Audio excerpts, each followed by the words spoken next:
Hi guys, Rob here. In this video I'm looking at 3 ghost tours that you can take in Melbourne. So whether you're into the paranormal or not, I'll show you what you can expect on these tours. I'll show you some photos and video that I took, and maybe you can see something paranormal that I couldn't see. At the end of the video, I'll show you my favourite tour. So let's go. At number 3, Old Melbourne Ghost Tour. This is run by Lantern Tours. The tour starts from Federation Square, under the big I as shown in the video. Here you'll be greeted by one of the tour guides. On the tour I had, it was just a small group, no more than 20 people. So that was a good size. The tour guide I had for the night was Chloe, who was really informative and made for a fun tour. Gentlemen, welcome to the Lantern Ghost Tours Old Melbourne Ghost Tour. My name is Chloe and I will be your guide for this evening. And do we have any fence sitters? You know, I might believe if I saw something, but I'm not sure. In answer to the question she's asking, I'll give you my opinion when I sum up the tour at the end. The thing though is that you just keep an open mind throughout our tour. Don't shut yourself off to any experiences that you might be able to have. And whilst we go through our various stops this evening, just keep checking in with your body as well. We often find that guests on our tours will feel quite affected in certain stops. You might feel a sudden chill, you might feel like something is touching you. So the first stop is across the road, where the guide gives you a bit of history on Melbourne. The first haunted place they talk about is Flinders Street Station, being haunted by a ghost. Flinders Street Station is also home to a ballroom, a gymnasium, and also a ghost. Now, does anybody have to catch the train home tonight? On the adjacent side of the road is the Young and Jackson Hotel, which is said to be haunted by a woman in a long gown. Now, we're about to head off to our next stop on the tour, everyone, and it's about to get a lot spookier from here on in. The tour takes you onto Hosier Lane, which is famous in Melbourne for its graffiti. Back in the 1800s, the area was a textile area when the laneways were dark and dingy.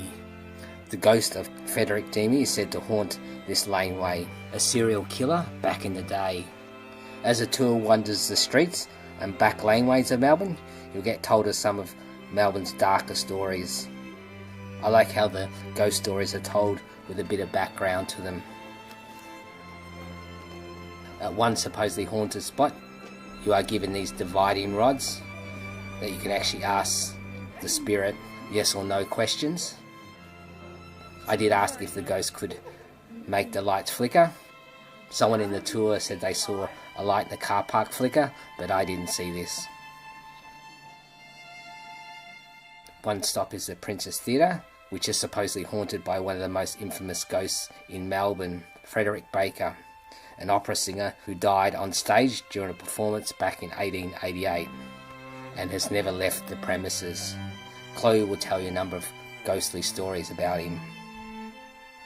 The tour goes on roughly for an hour and a half. You can ask questions, and there's heaps more that I haven't shown in this video, which you can see if you take the tour. Getting back to the question she asked at the beginning of the tour, so no matter what your stance was, if you believe in ghosts or not, I think your opinion is not going to change after the tour. I did not see anything compelling enough to change anyone's mind. I didn't see or feel anything paranormal on this tour. Having said that, I found the tour really interesting, not only the ghost stories, but on the history of Melbourne itself and some of its darker stories. It's certainly something different to do, and a fun way to see Melbourne in a different light. Tours can be booked online at lanternghosttours.com. On their website they have a number of different ghost tours around Melbourne and elsewhere. Adult tickets at the time of making this booking were $36 per person. You can also book tickets on other websites such as TripAdvisor, Adrenaline, Get Your Guide. They all had the same price.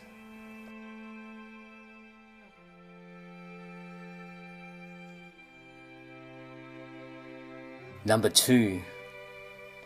One popular ghost tour is Old Melbourne Jail. Now I did touch on this ghost tour in my other video on the top things to do in Melbourne, where I did the daylight tour of the Old Melbourne Jail. At night, in the darkened lights, the jail becomes a lot spookier. The guide takes you around and will tell you stories experienced by workers at the jail, such as slamming doors when there's no one else around, Stories that will get your hairs on your back of your neck standing up. Added to this, it's dark and the old jail is just creepy. I mean, this is where Ned Kelly was hung. Trevor was a guide on my tour.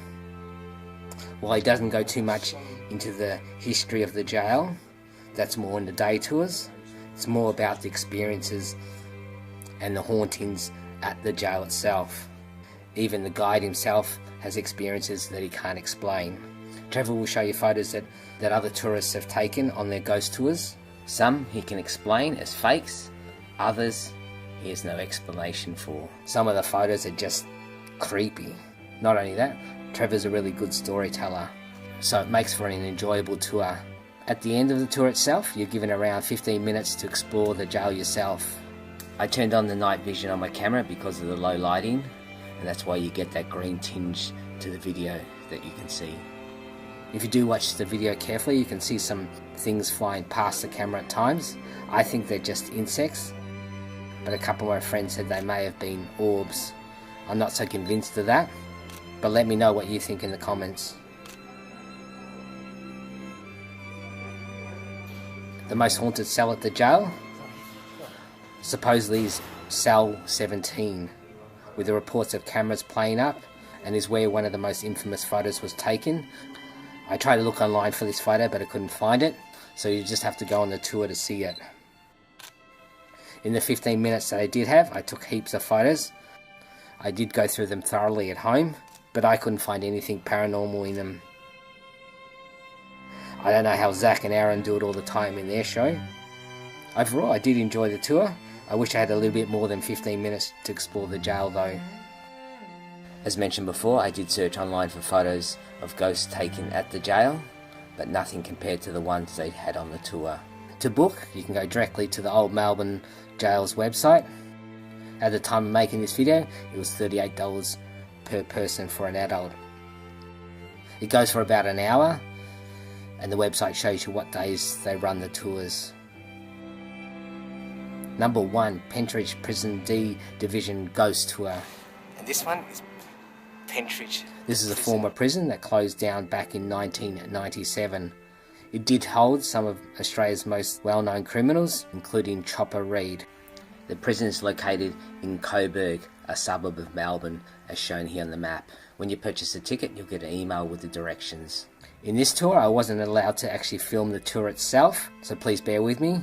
You are allowed to film after the tour though. Again, this is a creepy place to start with a fantastic guide who tells lots of creepy stories.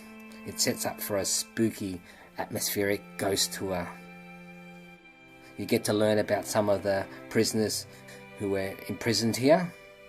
One of the prisoners actually practiced dark arts, and there's a pentagon on his floor of his cell, and is supposedly still haunted by the infamous Brownout Strangler. One of the people in the tour was actually put in this cell alone, with the door shut. When they did open the door, she did say she felt a dark presence in there with her. If you are a bit of a sensitive, check out this cell. On the tour, you'll get to see photos taken from other tourists on these tours. They do look spooky, but they are taken on hearsay, so you need to take it with a bit of grain of salt. There's also stories of Chopper Read's ghost that supposedly haunts the place as well. At the end of the tour, you're given around 15 minutes to explore the prison, which again I felt wasn't really enough time.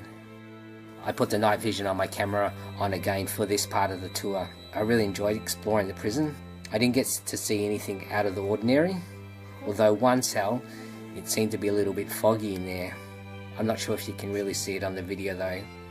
After watching a few ghost hunting shows myself, I tried to do a recording to see if I could pick up any ghost voices on the digital recorder.